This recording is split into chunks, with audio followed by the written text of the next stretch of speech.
Bengal health scheme রাজ্য সরকারি কর্মচারী এবং পেনশনারদের জন্য চালু আছে। তাই এর জন্য আমাদের প্রতি মাসে 500 টাকা করে, মানে বছরে 6,000 টাকা প্রিমিয়াম দিতে হয়। এবং এটাতে সরকার কোনো ভর্তুকি দেয় না, একেবারে একটা মেডিক্লেম পলিসি। এবং যা হিসেব আমরা পেয়েছি যে 16 বছর চালু হয়েছে এই ওয়েস্ট বেঙ্গল হেলথ স্কিম, তাতে 16 বছরে ক্লেম মেটাতে সরকার খরচ করেছে 256,78,00,000 টাকা। আর প্রিমিয়াম বাবদ বছরে সরকারের আয় হচ্ছে 134 কোটি টাকারও বেশি।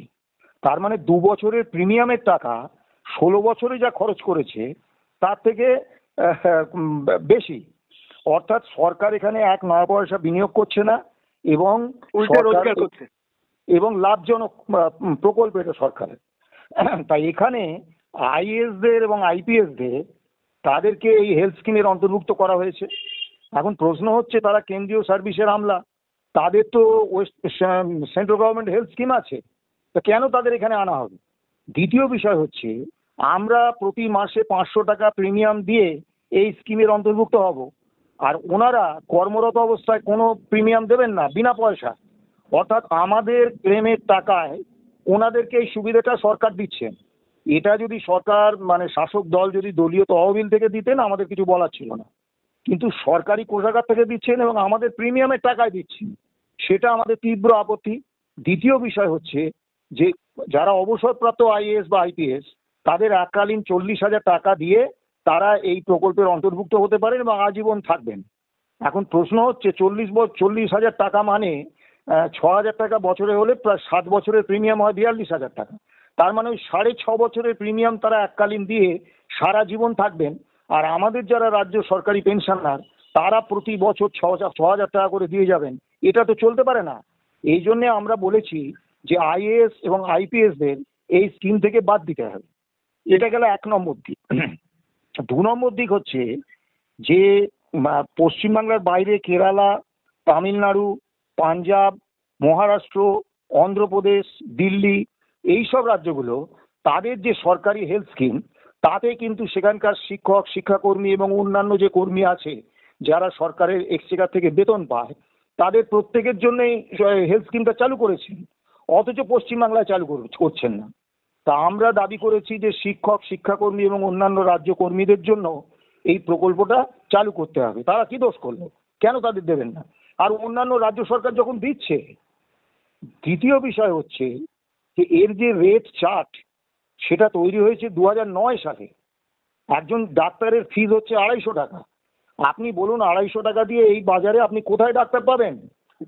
যার ফলে হচ্ছে কি, যে বর্তমান বাজার দরে নার্সিংহোমগুলোর এবং বিভিন্ন বেসরকারি হাসপাতালের যা রেট, তার সঙ্গে এই হেলথ স্কিমের রেট মিলছে না। যার ফলে তারা রুগী ভর্তি করতে চাইছে না এই স্কিমের। আর ভর্তি করলেও আনঅফিসিয়ালি বাড়তি টাকাটা ওই কনসার্ন রোগী বা তার পরিজনকে দিতে হচ্ছে। এটা তো চলতে পারে না। আমরা সেজন্য বলেছি যে বর্তমান 2025 সালে এখনকার রেট অনুসারে নতুন রেট চার্ট করতে হবে।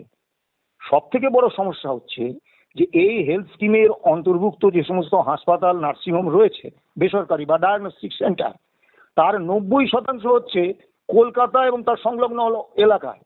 আপনি ধরুন একটা অ্যাপেন্ডিক্স অপারেশন হবে, কি একটা গলব্লাডারের স্টোন অপারেশন হবে, এর জন্য পুরুলিয়ার একটা লোক সে কলকাতায় আসবে এই হেলথ স্কিমের সুযোগ নিতে। যার ফলে এই স্কিমের অন্তর্ভুক্ত হয়েও বিভিন্ন জেলার, কলকাতা থেকে দূরবর্তী জেলাগুলোর যে সমস্ত সরকারি কর্মচারী রয়েছেন বা পেনশনার রয়েছেন, তারা খুব বড় কিছু না হলে, হয়তো ওপেন হার্ট সার্জারি বা এই ধরনের কোনো বিষয় না হলে, কিন্তু এই হেলথ স্কিমের সাহায্য নেন না, অথচ প্রতি মাসে তারা প্রিমিয়ামটা দিয়ে যান। তা আমরা বলেছি যে এতে আপনার স্বাস্থ্যসাথীতে একেবারে ব্লক স্তরের যে নার্সিংহোমগুলো রয়েছে সেগুলোকে অন্তর্ভুক্ত করা হয়েছে। তা একই রকম ভাবে এখানেও সারা পশ্চিম বাংলায় একদম ব্লক স্তর পর্যন্ত এর অনুমোদিত বিভিন্ন নার্সিংহোম, ডায়াগনস্টিক সেন্টার এবং বেসরকারি হাসপাতাল করতে হবে। এবারে আসুন ক্যাশলেস চিকিৎসা। সরকার করেছেন 2 লাখ টাকা পর্যন্ত ক্যাশলেস। এখন স্বাস্থ্যসাথী আয়ুষ্মান ভারতে 5 লক্ষ টাকা ক্যাশলেস। তা আমরা অতীতে বারবার দাবি করেছি যে আপনি সম্পূর্ণ ক্যাশলেস করুন চিকিৎসা।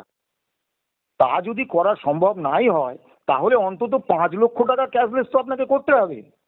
তারপরে আউটডোর চিকিৎসার ক্ষেত্রে সেখানেও আপনাকে ক্যাশলেস চিকিৎসার ব্যবস্থা আনতে হবে।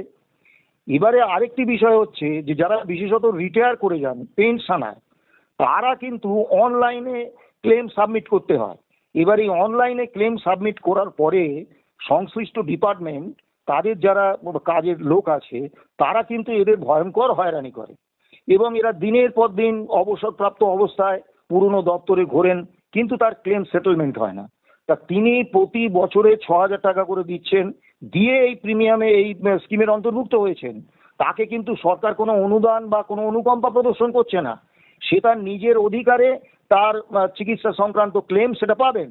তা আমরা সেজন্য বলেছি যে একটা সময় ভিত্তিক ব্যবস্থা হোক, যে অনলাইন ক্লেম পাঠানোর পরে 1 সপ্তাহ 2 সপ্তাহ বা খুব বেশি হলে 1 মাসের মধ্যে সেটেলমেন্ট করতে হবে, এবং তা যদি না হয় তাহলে সংশ্লিষ্ট যে কর্মচারী বা আধিকারিক আছে তাদের রেসপন্সিবিলিটি ফিক্স আপ করে তাদের শাস্তি দিতে হবে।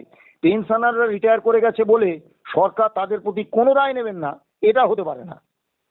এটা আমরা ফিনান্স সচিবকে দিয়েছি, এবং আমরা তো স্বাভাবিকভাবে যেহেতু আমরা সরকারি কর্মচারী, আমরা তো চাইবো যে সরকার এই দাবিটা মানবে, এবং এগুলো সবই কিন্তু যুক্তিসঙ্গত দাবি।